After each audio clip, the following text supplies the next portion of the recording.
যে কথাটা কয়ে লিতাম রে, যে কথাটা আইয়া বুঝছি। আল্লাহ কইছে 1 নম্বরে কি করা যাবে না? আমরা দেশে আছে নাকি নাই? মাজারে গিয়া সেজদা দেয় নাকি দেয় না? ফিরের ফাও গিয়া সেজদা দেয় নাকি দেয় না? ফিরের ফাও চুমায় নাকি চুমায় না? বুড়া আঙ্গুল শোয় নাকি শোয় না? চিটাগাং গিয়া শুনলাম আরেকটা কি তো এটা হুজুর গোসলের পানি খান। ফির সাবরে গোসল করা, হেই গোসলের পানি মুরিদরা বুতলো বইরা বাইক নিয়ে খা। আমি গাড়ি পস্কিটা আমি গাড়ি ইকার বড় বাংলাদেশ আছে কই জি হুজুর। আমি মনে মনে চিন্তা করলাম একটা মানুষের গোসল করাইলে কত জায়গা বাইয়া পানি যায়। এই জায়গাটির নাম কি আমি জানলেও হল মাইকে কইতাম পারামো হয়, জানলেও তো কইতাম পারতাম না। জায়গাটি আসেনি সকলের লগে ইহাবার আমার চাই আসেনি। আমি চাইতেন কইছি হন এটা ভাগ্য চাওয়ান যেত না। এটা এখনো চাইতেন গেছেন ঘিরতে না না। একটার মানুষের গোসল করাইলে কত জায়গা বাইয়া পানি যায়। জায়গাটি আসেনি সকলের লগে সিফা সাফা কোনা কাঞ্চি টেবাইয়া বাইয়া ফোড়া ফোড়া হেই পানি একটা বোতল বইটা খাওয়ার আল্লাহ দেখা রইছ নাহলে ঠেড়া বইটা মরণের কথা ঠিক কি না? মনটা যা ধরে তা করো, কিতা করবা বুঝে উঠতে পারতাছ না। মাজারে গিয়া সাজদা দেয় ফিরে ও কপালটা বানাইছে কারা? বানাইলো আল্লাহ। সাজদা দিবা মাজারে গিয়া কারবারটা কি খা ইয়া উবাইদুল্লাহ আপনার কয় ভাই? দুই আরেক ভাইয়ের নাম কর এমদাদুল্লাহ। 1 নম্বরে উবাইদুল্লাহ, আরেকজন হলো আমদাদুল্লাহ। আপনার ফুতার নাম কর জুনায়। উবাইদুল্লাহ ভাইয়ের ফুতার নাম জোনায়। এবার ছোট ভাইয়ের নাম আমদাদুল্লাহ। এবার আর কি আমদাদুল্লাহ ভাইয়ে গৌরীপুর বাজারও বইয়া বইয়া দুধ চা খাইতে আছে রাইতের বাজে 11টা। রাইতের কটা বাজারে? আমদাদুল্লাহ ভাইয়ে উবাইদুল্লাহ ভাইয়ে এখনো গাভীর দুধের ভালো চা পাওয়া যায়। ওই যে ইয়া দিয়া আমিরা গরিবুল যে রাস্তার ভিতরে ঢুকছে এই লইয়ারের দিকে, এই রাস্তার একটু সামনে গিয়ে সেটা দেখবে একটা দুধ চা বেছে রাস্তার ফুকগুল। তারা দুইজনে বইয়া বইয়া এখনো দুধ চা খাইতে দুধ চা খাইতেছে। এমন টাইমে এবার আর ফুটে কি নাম না জুনায়েদ কে করে চিটাগাং ইউনিভার্সিটি কই করে চিটাগাং ইউনিভার্সিটিতে জুনায়েদ আইয়া সেটা নামছে গরিবপুর বাজারও। বাজারও নাই না মনে করছে শীতের ভিতরে আইসি যখন ওই দুধ চাটা খাইয়ে এবার যাই ইয়া দেহে বাপে আর তার চাচায় ওবায়দুল্লাহ ভাই আর আমদাদুল্লাহ তারা দুনু ভাইয়া বইয়া বইয়া চা খাইতে আছে। দোহান্ডা ভর্তি মানুষ। এমন সময় জুনায়েদের ঢুকিয়া ওবায়দুল্লাহ ভাইয়ের ফাইল না চাইয়া এই বাপ ফুৎকার রে তোমার কথা না কারফু ওবায়দুল্লাহ ভাইয়ের দিকে না চাইয়া আমদাদ ভাইয়ের দিকে চাইয়া চাচার দিকে চাইয়া গিয়াসের আসসালামু আলাইকুম আব্বা কেমন আছেন? কারে কারে আরে কথা বইয়াছে ভাবিয়ে দৌড়াইয়া জায়গায় কিতা কই কিতা কিতা আমি কি আসিনি আমি মরি না কে রে। এবারে যে একটা শ্বাস হালাইছি খের কুইরার কাছে হালাইলে লগে লগে আগুন ধরে গেল লগর এইরকম একটা শ্বাস দিতে পারিছে। রে ভাবি কই কিতা কিতা এরকম করতেছেন কি রে? আপনার না প্রেশার আবার নি সমস্যা হয় কপালো গাম জমা রয়েছে চোখটি লাল লাল গাল দিয়ে থরথরাইয়া কাঁপতে আছে। এবারে বইয়া সেরা কয় না শেষ সব শেষ রে সব শেষ। কই কি তো হইছে? কই কে রে যে ফুট জন্ম দিছিলাম তুমি যে কে রে ফুট ফেরো ধরছি না। কই কি তো হইছে? কইতে যে একটা কারবার প্রসাদ কয় কারা জুনাইতে জুনাইতে কই কিতা করছে তে কইতে যে আইয়া সেরা বাজারও নাই না আমি আর আমদাতে বইয়া বইয়া চা খাইতে আসি তে আইয়া সেরে আমদাদের সকলের সামনে দিয়ে গিয়া আমদাদের কয় আব্বা কেমন আছে? আমার ফুটে আমার ফুটে আব্বা না আর দোহান্ডাবর্তী মানুষ সকলে আইসিটা দিয়ে আইস দিয়া লাইছে আমি মরি নাকি জানি এর লাগে আমি ফুট জন্ম দিচ্ছিলাম তার পিছিয়ে আমি পত্রিকা খরচ করে রাখছি তেদি হইয়া গেছে 9 মাসের বেলা 10 মাসের অনেক বেলা এই একটা মাস তারা হাসপাতাল রাখা এই জমানায় আমার 5 লাখ টাকা নাই। এত টাকা খরচ করিয়া তার হাফ প্যান্ট কিনা দিলাম আমি, গামছা কিনা দিলাম আমি, লুঙ্গি কিনা দিলাম আমি, লেহাপড়া করাইলাম আমি, কাগজের টুপি কিনা দিলাম আমি, ঈদের সময় কান্দ করে ইজ্জত লইয়া গেলাম আমি। তো গরু বাজারও যাবো তার আমি লইয়া গেলাম তারা লজেন কিনা খাওয়াইলাম আর যা তিল তিল করে বড় কইরা আমি মরি না গেলে আমি বাবিয়ে দৌড় দিয়া সরিষার তেলের লগে পানি নিয়ে না মাথার ভিতরে আছে শ্বাসে ধুম ধরেন এরকম করে আপনার প্রেশার ক্ষতি হয়ে যাইব গা। এবার শেষে আব্বা ও আব্বা তারা তো দুইজন এক ভাইয়ে ওবায়দুল্লাহ ভাই আমদাদ ভাই আপন ভাই বাপেরে না ডাইকা না হইলে চাচারেতে আব্বা ডাকছে আর কি। ও মুসলমান, এমদাদ ভাইয়েরে উবাইদুল্লাহ ভাইয়ের ফুতে আব্বা ডাকলে উবাইদুল্লাহ ভাইয়ের যদি এমন লাগে যে আল্লাহ তোমারে বানাইছে, যে আল্লাহ তোমারে খাওয়ায়, আকাশ বানাইছে খুঁটি ছাড়া, জমিন বানাইছে সমতল করে, পাহাড় বানাইলো পেরেগের মাথা করে, কুলু কুলু বেগে বয়ে যাওয়া নদী, নদীর ভিতরে পানি, পানির ভিতরে মাছ, নদীর কিনারে গাছ, গাছের ভিতরে ফুল, ফুলের পরে ফল, নারিকেল গাছের মাথায় ডাব, ডাবের ভিতরে শরবত, আখের ভেতরে রস, যে আল্লাহ তোমার এত কিছু দিল, উবাইদুল্লাহ ভাইয়ের ফুটে এমদাদ ভাইয়ের আব্বা রাখলে উবাইদুল্লাহ ভাইয়ের যদি এইরকম কষ্ট হয়, যে আল্লাহ তোমারে বানাইলো, যে আল্লাহ তোমারে খাওয়াইলো, যে আল্লাহ তোমার জন্য পৃথিবী সাজাইলো, এই আল্লাহরে ফালাইয়া মাজারে গিয়া যখন সেজদা দাও, আল্লাহর কলজা ফাইটা যায়, ঠিক কিনা?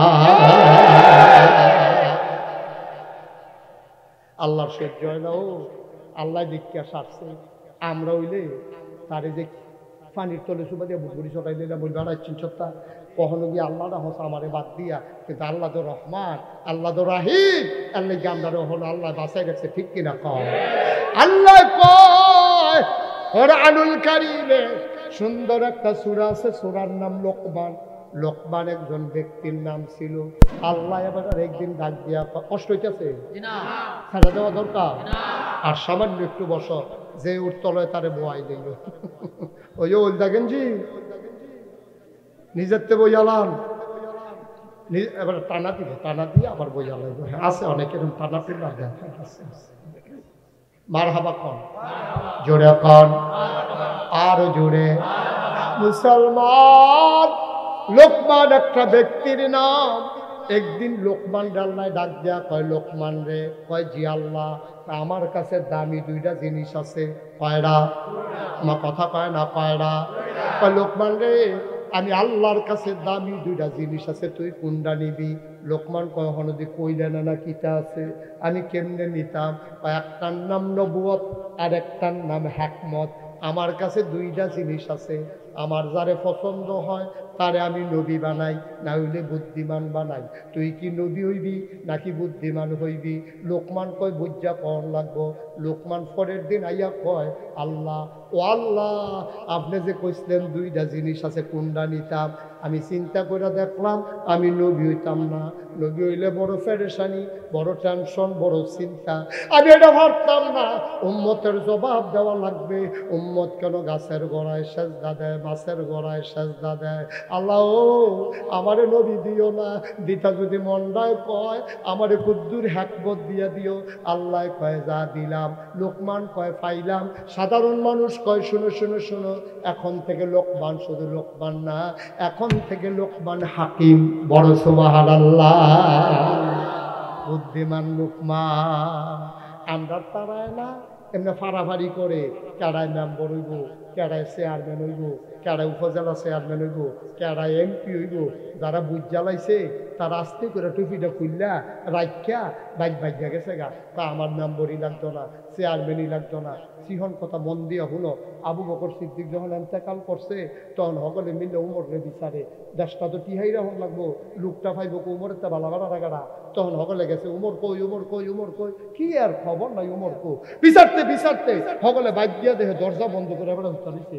দরজা খুললা দেয় এবার ঘর ঘরে একান্তে আছে। কই কি তো আপনি এখন বইয়ে বইয়ে হুটতে কান্দেন করতে? কই ভাই রে, ও ভাই, আমি জানতাম রে আবু বকরের পরে তোমরা আমারে তালাশ করবা, আমার তো বড় ভয় লাগে।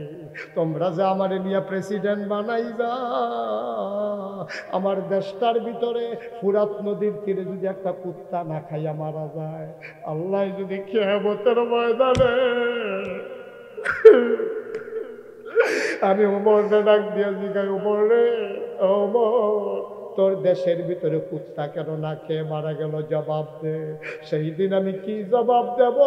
এই ডরে আমি ভাই বাড়ুই না, আমার ক্ষমতা লাগতো না, আমারে তোমরা মাফ করে দাও, আমি তোমাদের কাছে মাফ চাই। আমি ক্ষমতা এই কি হয়, আমি খলিফা হইতে চাই না, আমার প্রেসিডেন্টের দরকার নাই, আমারে তোমরা মাফ করে দাও, অন্য একজনরা বানাইলাও।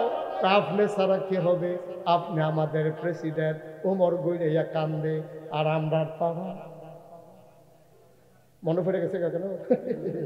আমরা তারা বুড়ের খবর নাই, হেতে গাছ উঠতে আতলারে শুভেচ্ছা। বুড়ের খবর নাই, তফসিল ঘোষণা হয়েছে না, কবে নির্বাচন হইতো খবর নাই, হাতে গাছ উঠতে আপনার শুভেচ্ছা।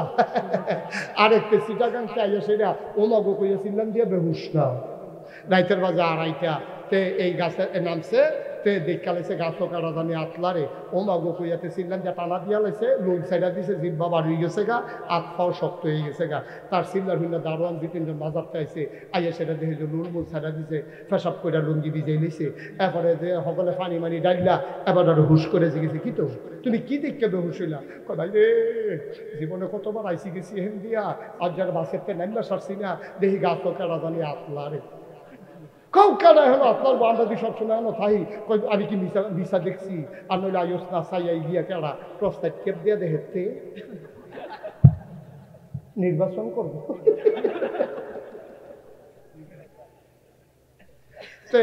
নির্বাচনের খবরটা তুই হানো উঠতে আপনারও স্মৃতি, তুই হান উঠতে আপনারও স্মৃতি, এই কারবার আসেনি আপনাদের সব। আচ্ছা কে রে এই কারবারটা হইল কে রে? উমরে গিয়া ফালাই যায়, আর হেতে গিয়া গাছ উঠতে আতলারে এই আঁকা, এই যে হাজার হাজার মাইল ফাট তুই কইয়া গেল গা, কারণটা কিটা? কারণটা আবার আরো বুঝাইয়া কইতে আছে। আমরা গ্রামটা বড় গ্রাম, নাকাইশ গ্রাম, এই গ্রামের ভিতরে আপনার আল্লাহর খাস অনেক ভোটার। আমরা গ্রামে কোনো সময় চেয়ারম্যান থাকে না, সকলে মিললে গ্রামের মুরব্বীরা প্রাইমারি স্কুল মাঠে মিটিং বইছে যে আবার আমরা যেন চেয়ারম্যান আনাম, সকলে মিললে বুদ্ধি করে কয় কারে ধার করাই দা, কয়েকদিন আগে যে এই প্রধান শিক্ষক আমাদের এবারে রিটায়ার করছে, এবারে ধরুন চাকরি বাকরি নাই, কোনো কামাই ইয়া জানালা নাই, এবারে আমরা চেয়ারম্যানিত খাড়া করা। এই কথা কইয়া রাইতের 12টার সময় সকলে গেছে, এবারে দেখে এবারে নাক দেখে ঘুমায়, এবারে চেয়ারম্যান হইব, এবারে ঘুমায় সকলে। কি করতেছেন আপনারা? হলো সবাই মিললা গেছে হেবারার বাইক গিয়া দেহে হেবারা নাক দেখে ঘুমাইতেছে, ডাকতে তুই উঠে না ভাই সাহেব, কই কে রে? কই উঠবে না, না উঠছে পরে, কই কিতা? তা আমরা গ্রামবাসী সবাই মিলছি, আমরা নিয়ত করছি আপনার চেয়ারম্যান খারাপ। কই বাপ, আর আমি এতদিন এই শিক্ষকতা করছি, পরিবারে টাইম দিতাম পারছি না, আমি চিন্তা করছি একটা গাই কিনাম, এই ঘাস টাস কিনাম, দেশি গাইয়ের দুধ খায়াম কয়দিন, আমার তোমরা বাধা দিও না, আমার এই নির্বাচনটা না না না না না, আমরা সকলে মিললে নিয়ত করছি আপনি ইনশাল্লাহ চেয়ারম্যানের দাঁড়াইবেন। সকলে জোর করে এবার দাঁড় করাইছে, দিছে বুট, করছে পাস, গেছে গা 5 বছর। 5 বছর 5 বছর চেয়ারম্যানি শেষ করিয়া এবারে যেই দিন আইয়ে আইতে সবে 2 কানি খেত বেচছে। কয়কানি? এবারে এই 5 বছর চেয়ারম্যানি কইরা এবারে 2 কানি খেত বেচছে। এবারে জিগাইছিল পরের বার আর নির্বাচন করবেন নি, ওই খেতে তো আছে আর 2 কানি। এই দিনটা গেছে, মুরব্বীরারে জিগাইও চেয়ারম্যানি কইরা নিজের বিধা বেড়াইয়া বেচ চালাইছে, জনগণের খেদমত করতে গিয়া এই ইতিহাস গেছে। আর আজ্জা ভগিন্দির ফুতায় নির্বাচনে ফাঁস কইরা যেই বিধার ভিতরে কুত্তা ঘুমায়, ঘর তুলনের ক্ষমতা নাই, গিয়া সেটা হেন ঘর তুলে ঢাকা বাড়ি করে, সেকেন্ড হোম মালয়েশিয়া কানাডায় গিয়ে বাড়ি করে, প্রত্যেকে হাফায় তোমার টাকা আমার টাকা, ঠিক কি রকম? তো এটা তো মজা ভাইয়া লাইছে, তো মজা ভাইয়া লাইছে তো। 5 বছরে ফিয়ন 400 কোটি টাকার মালিক, এবারে নিজে কইছে, এটা কোনো কেউ বানাইয়া কইছে না, এবারে নিজে সাংবাদিকের সামনে, সোশ্যাল মিডিয়ার সামনে, প্রিন্ট মিডিয়ার সামনে, ইলেকট্রনিক্স মিডিয়ার সামনে, শত শত সাংবাদিকের সামনে কইছে আমার ফিয়নে 400 কোটি টাকার মালিক। তো হেতে ফিয়ন হইতে ভালো, তো তার কপাল খুলছে কেন? কি হতাম ফিসা বললাম ফিয়ন হইতে এটা ভালো আছে। গজবে ধরছে, আমরা গজবে ধরছে। লোকমান হাকিম রে জিগায় নবী জানি কয় মাপ চাই, মাপ চাই, আমার নবী লাগ এটারে বসাও তো, বেশি ঝামেলা শুরু হয়ে গেছে। কিন্তু একটা লোক দয়া করে উঠবেন না, যে যেখান থেকে উঠবেন বসে যান। আর লম্বা সময় না, সামান্য একটু কষ্ট হইতে আছে, আর সামান্য শেষ করে দিচ্ছে। আমিন কর। এই লোকমান হাকিমে কি নবী হইছে না বুদ্ধি নিছে? আচ্ছা এবার আর কিরকম বুদ্ধি, 2 একটা ঘটনা জানার দরকার আছে নি? কথা জানতেন চাননি? তো আমারে লাগাই দিয়ে আপনারা আড়া শুরু করবেন তো কেমনে জানবেন? সবাই কনা আমিন। লোকমান হাকিমের এত বুদ্ধি ছিল, একটা ঘটনা শুধু বলি তাইলে বুঝবেন বুদ্ধি কারে কয়। লোকমান একদিন তার ফুতেরে ডাক দিছে, ইয়া বুনাইয়া, এই আমার কলজার টুকরা, আদরের সন্তান টুনটুনি ময়না, এদিকে আসো। ফুতে ধরেছে, জি আব্বা। লাব্বাই। আব্বা কেন ডাকছে? লা তুশরিক বিল্লাহ, আল্লাহর সাথে কোনোদিন কাউকে শরীক করবি না।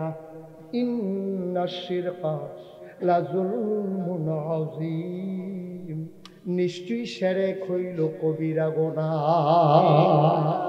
সবচেয়ে বড় গুনাহ শিরক। পুত্রে কোনোদিন গুনাহ, ও আমিও তো আমার পুত্রের লাগি আব্বা, এবারও তো এবার পুত্রের লাগি কি জানা পান না জুনাইদ, এই জুনাইদ এবার ফুট, এবার তো জুনাইদের লাগি আব্বা, আমি আমার ফুতের লাগি আব্বা, এবার ফুতের লাগি আব্বা, এবার ফুতের আপনার আব্বা না আব নাকি অন্যতম ভাই আপনি রে আব্বা। তাইলে আমরা হগলে যার যে তার তার জায়গায় আব্বা। হো লোকমান দেখেন কি বুদ্ধিমান, আমরা ফুটাইতে মরণের আগে দিয়া কত কথা কই, আর লোকমানে ফুতেরে ডাক দিয়া কই, ইয়া বুনাইয়া, এই আদরের সন্তান, লা তুশরিক বিল্লাহ, আল্লাহর সাথে কাউকে শরীক করবি না। ইন্নাশ শিরকা লাযুলমুন আযীম, শিরকটা হলো খুব জঘন্য একটা গুনাহ। তার পুত্রে সাইজ করলাম কোন সময় এই কাম করিচ্ছা, ওই আমরা মুহে দিয়ে দিই কোথায় না, আমরাও তো বাপ, আমরাও তো বাপ। পুতের সরকারি চাকরি হয়েছে, 30,000 টাকা বেতন পায়, 35,000 টাকা তার বাসা ভাড়া। যারা যুগঙ্ক বালা মারান তারা হিসাব দ্বারা কেন আমি কইয়া যাই তার খরচটা কি, তাই বেতন পায় কত, বাসা ভাড়া কত, তার বাচ্চার ইংলিশ মিডিয়ামে পড়ায়, এখনো মাসে বেতন 25,000। কত রে? 25,000। 25,000 হইল তার বাচ্চার বেতন। এরপরে তার বউয়ে পার্লারও যায় মাসে একবার, আস্কারা মাস্কারা ক্লাস কিতা কিতা ফেসিয়াল কিতা কিতা দিলে করে, যে করুক, কেহা আছে যখন করতে আছে করতে থাকুক। এইটা কইরা সেটা মাসে খরচ হয়, বেডির দিচ্ছে 10,000, ড্রাইভার রাখছে 25,000 টাকা দিয়া, গাড়ি আছে 2টা। এরপরে তার বাপের গত বছর হজ বাড়াইছে, ফাঁসকানি খেত রাখছে গৌরীপুর। এবার হিসাবটা বুঝো, তার বাপে প্রাইমারি স্কুলের মাস্টার আছি, হগলে মিল্লা মসজিদ কমিটির সভাপতি বানাইছে। তো একবার ফুতেরে জিগানা, ফুতরে তুই 30,000 টাকা বেতন পাস, 35,000 টাকা বাসা ভাড়া দেন, তুই কেমনে কিতা করস, খেত দিরা হস, আবার তোর আব্বাম্মারও তুই হজ বাড়াইনি, এত টাকা ফাঁসকো একবারও জিগায় না। বরংস এবার এই মসজিদে বইয়া বইয়া ইমাম সাহেবের লগে আলাপ করে, কইয়ালেটা ইমাম সাহেব জিজ্ঞেসে, ভাইসা 2 দিন ধরে আপনি দেখলাম না, কই দেখবার কেন, ফুটেন না চাকরি। তো তে তো আবার বাপ ভক্ত, তো আমার পুত্রা তে আবার বাপ বাপ করে, তে যে সরকারি চাকরি হয়েছে, যে কোয়ার্টার পাইছে, এর লেগে আমার স্যার আবার উঠেরা মিলাপ করাইব, গেছলাম। হ্যাঁ না, তো কিরম বেতন, কিরম বেতন কম, সরকারি চাকরি না, নতুন হয়েছে তো বেতন কম। কই শুনলাম ঢাকা শহরে সব দিলে কি না, তো বেতন কম হইলে চলবো কেমনে? এবারে মসজিদ কমিটির সভাপতি আইস দিয়া যে কথাটা কইছে, জাকাত ঠাডা পড়নের কথাটা কি কইলে তা, এবারে আইস দিয়া কইছে বেতন কম, আলগা বালা।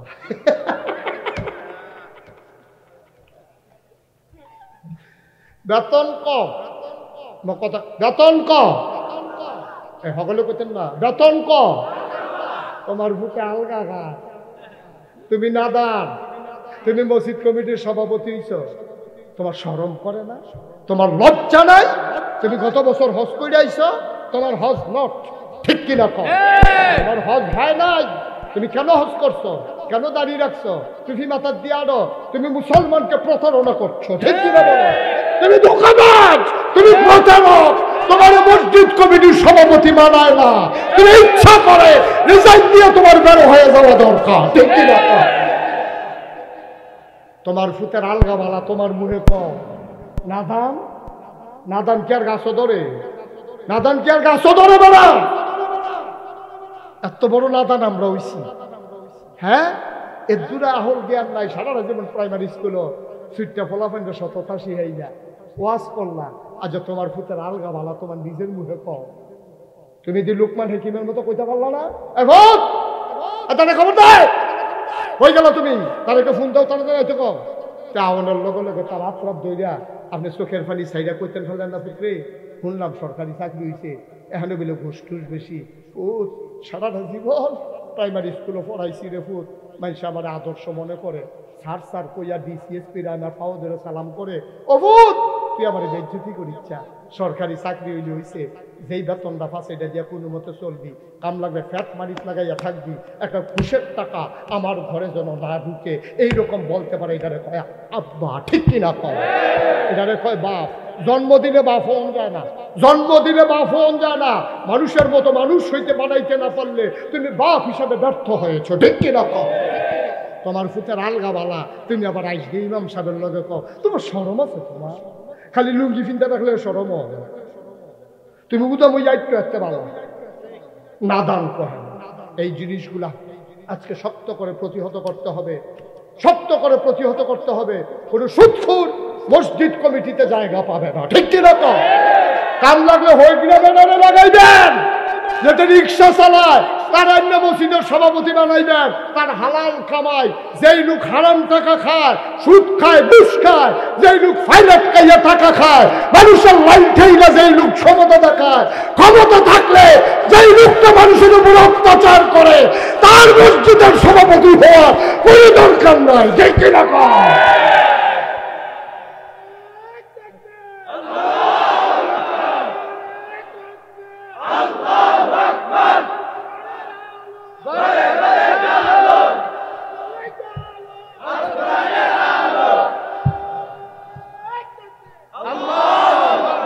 সবাই কনা আমি। রিক্সাওয়ালা সভাপতি হলে কোনো সমস্যা আছে? রিক্সাওয়ালা সভাপতি হলে কোনো সমস্যা আছে? ফাঁস ওয়াক্ত নামাজ পড়ে, তার হালাল কামাই, নামাই দিলে ভাড়া, মাদ্রাসাত নামাই দিলে অর্ধেক ভাড়া, তারতে হালাল কামাই আর কে আছে? রিক্সাওয়ালারে সভাপতি বানাও, কুলি মুজুরের সভাপতি বানাও, বেতন রেন্ডার সভাপতি বানাও, এই সুদখুর ঘুষখুরটিরে পিটাইয়া বিদায় করে দেন, ঠিক কিনা কর? সাদারে সাদা কর, কালারে কালা কর, পানিরে পানি কর, তেলেরে তেল কর, রাইতেরে রাইত কর, দিনেরে দিন কর, তাই আমার বাংলা সোনার বাংলা হবে, ঠিক কিনা কর?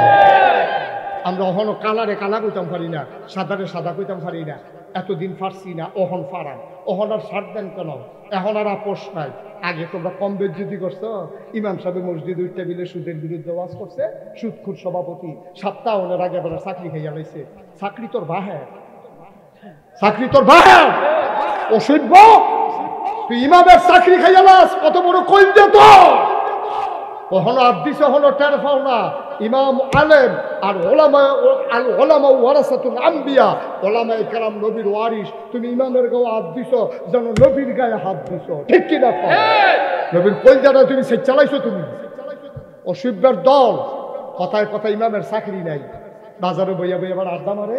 ইমাম সবাই চলেছিল পরে কয় যে হুজুর ব্যাগ গান্দা করো দিয়া। অসভ্য কহেলে উদাম করে সিহন জিংলা দেন করে কি সঞ্চয় পারে।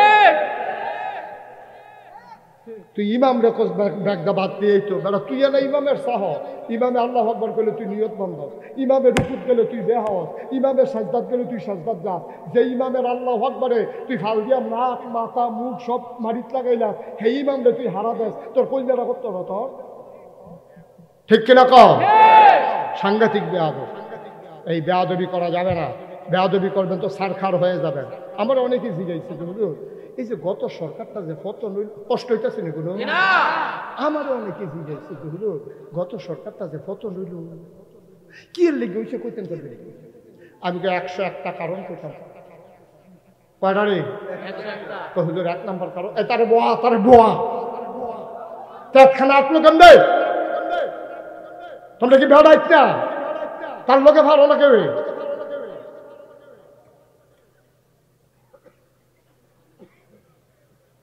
পেশাব করলেও 2-2.5 ঘন্টা রাখুন। আচ্ছা ও মনে করেন আমার ওখানে পেশাব করছে, আমি কি কইতাম ফারাবো? আপনারা বল, আমি কিন্তু পেশাব করে আই ফারাম দিটা কইতাম ফারাম দি। আমার যদি ওখানে যত কষ্ট হোক, আমি যদি লইয়ে ওয়াজটা শেষ করন লাগবে, ঠিক নেই? তাহলে আমি এখন ওয়াজ করান দেখে পেশাব করতাম পারতাম না। আর আপনারা ওয়াজ শুনবেন দেখে যে মনে ধরে পেশাব করতে নাই দেন, কি একটা কারবারের ভিতরে আছে কারবার।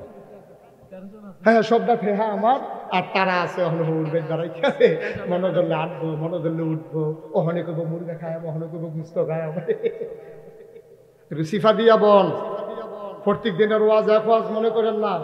33 বছর মুস্তাক ফয়েজি মাহফিল করে কদম দিলেই মাহফিলের ওজন বুঝি। আজকে মন সাক্ষী দিয়েছে তোমাদের মাহফিল আল্লাহ কবুল করে নিয়েছে। একটু